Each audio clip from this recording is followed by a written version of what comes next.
Halo Scorpio, selamat datang atau selamat datang kembali. Ini adalah general reading untuk bulan Juni. Kita akan lihat apa yang kamu perlu tahu di bulan Juni ini. Kita mulai dulu dari tema besar kamu ya. Ini tower yang pertama. Dengan tower ini aku melihat ada beberapa skenario. Pertama gini, ada momen dimana kamu mungkin sebelumnya gitu kayak ada situasi yang membingungkan, atau kamu kayak nggak tahu harus bersikap apa, atau kamu kayak ada sesuatu yang kayak sifatnya berkabut gitu, sebuah situasi ya, dan kamu butuh kejelasan. Nah, dengan momen kaget ini, tower kan kayak momen kaget ya, momen guncangan, bisa besar bisa kecil, bisa nyenengin bisa nggak nyenengin, tapi yang jelas ini akan membantu kamu keluar dari kabut di pikiran itu, keluar dari apa ya, kegelapan di dalam pikiran atau situasi yang stagnan. Jadi kamu tahu nih kamu perlu ngapain dengan situasi ini, atau kedepannya kamu ngapain, atau ada situasi yang seperti membantu mengeluarkan kamu dari penjara yang ada di pikiran kamu itu. Karena gini, kayak tower itu bisa jadi juga kayak aku melihatnya kayak kamu overthinking, atau kamu ada suatu stagnansi di dalam cara berpikir, dan itu cara semesta intervensi membantu keluarkan kamu dari cara berpikir tertentu atau situasi tertentu yang mungkin sebenarnya udah bikin kamu bingung atau nggak enak atau apalah gitu, tapi kamu nggak tahu cara keluarnya atau nggak mau keluar. Nah, terus juga aku mendapatkan vibe gini, ada seseorang yang apa ya, suka mikirin kamu, kayak berimajinasi tentang kamu, kayak dalam artian kalau dia jadi pacar gue gimana ya. Nah, ini mungkin dia akan bilang, dan itu akan jadi sesuatu yang ngagetin sih, karena kamu nggak berpikir bahwa orang ini akan tertarik sama kamu, atau kayak kamu nggak melihat dia sebagai apa ya, sosok yang potensial gitu buat hubungan romantis, tapi dia menyatakan sesuatu pada kamu. Oke, terus ini sebenarnya vibe-nya asik banget sih bulan Juni ini buat kamu. Cuman aku akan ngasih sedikit suatu hal. Ini bukan sesuatu yang nakutin aku atau gimana, cuman lebih kepada kamu biar lebih membuka hati aja sih. Problemnya cuma satu. Di bulan Juni ini gimana kamu bisa belajar untuk vulnerable, membuka hati, memberi kesempatan pada orang atau situasi, atau buat diri kamu punya kesempatan sekali lagi gitu. Nih, kita bahas dulu oracle-nya ya sebelum lanjut. Yang pertama, oracle kamu itu adalah semi square queen kangs. Ini kayak tension gitu. Tension itu biasanya kan kayak aku mendapat vibe tentang argumen, gesekan, atau konflik gitulah vibe-nya. Tapi dengan ini aku nggak mendapatkan, karena overall timnya tuh cerah banget, fun banget, kayak ada opportunity buat kamu, dan aku nggak melihat sesuatu yang konflik gitu dengan orang atau ada argumen. Ini lebih kepada sesuatu yang di dalam diri kamu, mungkin dengan sesuatu yang baru, situasi, mungkin kamu nervous gitu. Um, dengan situasi kerja tempat baru, melakukan bisnis baru, atau kamu kayak punya ide-ide kamu aplikasikan. Kan di momen-momen kita masukin satu chapter baru, rasa nervous itu suka ada, dan ini lebih kepada kayak rasa tegang atau tekanan di dalam diri kamu yang kamu berikan kepada diri kamu sendiri sih. Nah, oracle yang kedua adalah bring love into the situation.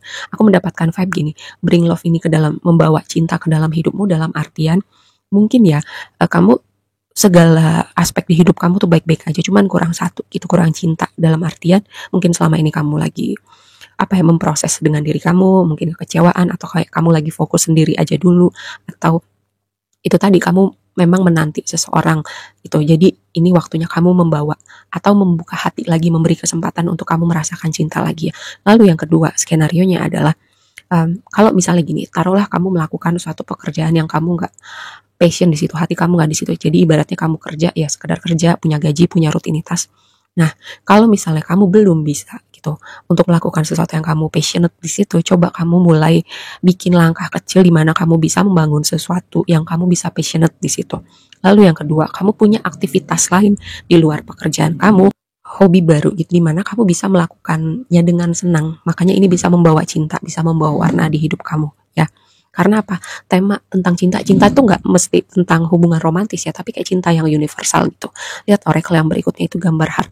Ini tadi kelanjutan cinta yang universal, cinta dalam artian hubungan romantis, kamu belajar membuka hati, memberi kesempatan kepada orang baru masuk ke dalam hidup kamu, atau memberi kesempatan untuk diri kamu merasakan cinta lagi. Seperti ini ya. Dan aku bisa mengerti sih dengan kartu berikutnya adalah mais. Mungkin hati kamu segitu kecewanya, atau kamu masih teringat kisah di waktu lampau, kayak nggak mau kecewa lagi, atau bisa jadi juga memang kamu tipe yang sangat apa ya, sangat private gitu, dan sangat protektif sama diri kamu, dan itu bisa dipahamin gitu ya.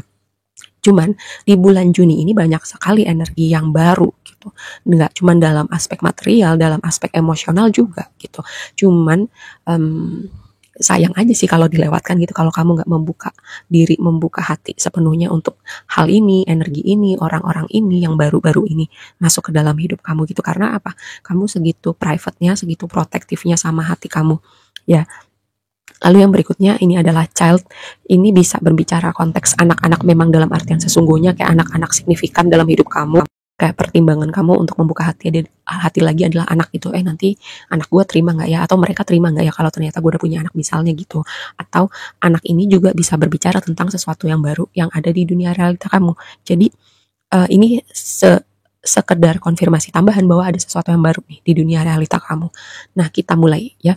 Dengan blessingnya adalah Page of Cups. Page of Cups itu adalah kayak orang gitu, vibe-nya romantis banget gitu, kayak mau menyatakan perasaannya, memberikan hatinya. Bisa jadi juga ini komunikasi yang vibe-nya menyenangkan, apalagi posisinya ada di blessing kamu.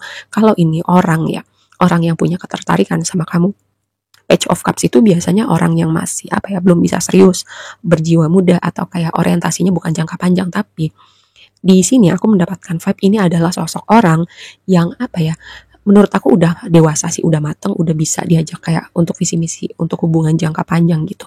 Jadi makanya tadi aku bilang beri kesempatan untuk diri kamu merasakan cinta lagi, atau beri kesempatan orang baru, kayak untuk kamu kenal dia, dia kenal kamu, dan kamu nggak pernah tahu hubungan itu bisa jadi hubungan yang berbeda dari yang pernah kamu temuin sebelumnya. Oke? Karena itu tadi aku mendapatkan vibe tentang seseorang yang udah mature sih sebenarnya, dengan potensial hubungan romantis yang akan kamu temuin di bulan Juni. Lalu yang berikutnya juga ini adalah energi imajinasi, energi kreativitas. Mungkin kamu mikirin juga gitu, atau orang ini yang udah banyak mikirin kamu gitu ya. Cuman dia entah belum action, entah dia actionnya dikit banget, karena dia juga melihat respon dari kamu gitu, sambutannya. Apakah kamu membuka diri atau enggak, atau kamu dingin atau enggak. Nah, respon dia juga sangat sangat terpengaruh dari reaksi kamu sih ke dia. Terus, nah, yang jadi tantangannya adalah aku nggak tahu ini siapa ya. Semoga bukan kamu. King of Wands itu jadi tantangan. Bisa jadi gini. King of Wands itu kan energi yang magnetik, energi yang passionate sama pekerjaannya, energi yang percaya diri. Terus kalau jadi tantangan bisa jadi ya ini ada orang yang arogan, orang yang temperamen atau kehilangan semangat hidup gitu, atau nggak punya passion lagi sama hidup. Bisa jadi juga ada orang-orang yang gini, ketika dia menyalahgunakan posisinya, powernya, reputasinya untuk sesuatu yang intensinya nggak baik atau melukai orang lain, ini orang melihat karmanya ya. Semoga, lagi-lagi aku tekankan, semoga bukan kamu yang menggunakan hal-hal tertentu, misalnya power kamu, reputasi kamu untuk intensi yang nggak baik, kayak manipulasi gitu loh. Semoga ini bukan kamu. Kayak aku melihat ada tema karma dengan orang yang punya energi seperti ini. Lalu di waktu yang akan datang, ini vibe-nya asik banget. Sun di waktu yang akan datang gitu. Ini juga highlight lagi untuk ada tema tentang anak-anak gitu ya. Mungkin anak kamu itu membawa rezeki, atau kehadiran anak dalam rumah tangga kamu itu adalah rezeki kamu.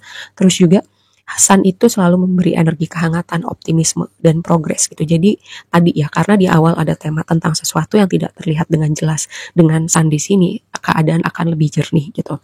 Kamu tahu mau ngapain, atau kayak perlahan-lahan hati kamu tuh udah mulai cerah lagi gitu ya. Mungkin karena keberadaan orang ini, mungkin ada hal-hal lain yang juga muncul di bulan Juni, dan itu bikin kamu ceria lagi, semangat lagi, senang lagi. Ada hal-hal yang termanifest, atau ada hal-hal yang berprogres gitu dengan bulan Juni ini ya, kayak, dan itu berpengaruh gitu sama mood kamu juga, kamu jadi lebih happy ya in general. Lalu advice-nya adalah dengan Ace of Pentacles gini. Ini Ace of Pentacles kan awal yang baru gitu. Di pre-shuffle kamu dikonfirmasi sama Ace of Cups. Jadi awalan yang baru, yang solid. Ya, yang solid. Jadi aku tekankan sekali lagi, ini orang yang reliable kalau kamu cari hubungan yang serius untuk jangka panjang gitu. Terus kalau ada peluang baru gitu, aku melihat juga ini kayak bisa jadi peluang bisnis, peluang pekerjaan, opportunity, dalam artian kamu bisa menjadikan hal ini pintu rezeki kamu yang baru, kesempatan-kesempatan yang terbuka buat kamu. Dan ini tuh solid gitu sifatnya. Juga ada tema kayak spotlight gitu. Spotlight, entah kamu jadi pusat perhatian, entah kamu kayak dilihat orang untuk kualitas kerja kamu, reputasi, skill kamu. Dan ini salah satu highlightnya juga dengan Ace of Pentacles di sini ya. Yang jelas kayak tema tuh banyak banget progres buat kamu di bulan Juni ini. Terus juga akan signifikan buat emosi kamu ya. emosi kamu dalam artian menyenangkan gitu, dan mungkin kalaupun kamu nervous itu juga berhubungan dengan sesuatu yang baru gitu. Dan tadi aku bilang kan, ketika kita masuk satu chapter baru, kadangkala itu bukan kadangkala itu bisa bikin kita nervous gitu, karena kita belum pernah ada di situ. Ya nggak apa-apa, itu sesuatu yang normal gitu. Jadi bukan ada sesuatu yang conflicting atau argumen atau tabrakan dengan siapa lagi, nggak ada. Aku nggak mendapat vibe seperti itu. Yang jelas karena reading kamu ditutup gitu sama Chariot juga keluar di reshuffle kamu. Ini momentum banget, progress banget. Jadi bulan Juni tuh vibe-nya progress, momentum, kamu melihat hasil kerja keras kamu, reputasi kamu juga, terus kamu kayak ibaratnya kamu tuh dikasih lampu sorot gitu. Kamu dilihat orang dalam artian hubungan romantis ataupun dalam artian kamu tuh orang yang berkualitas, orang-orang tuh mau kerja sama kamu, mau berkolaborasi sama kamu, atau mau berbisnis sama kamu. Seperti itu ya. Oke, aku rasa segitu aja dulu readingnya kali ini buat kamu. Semoga bermanfaat. Dan sampai ketemu di reading berikutnya. Bye.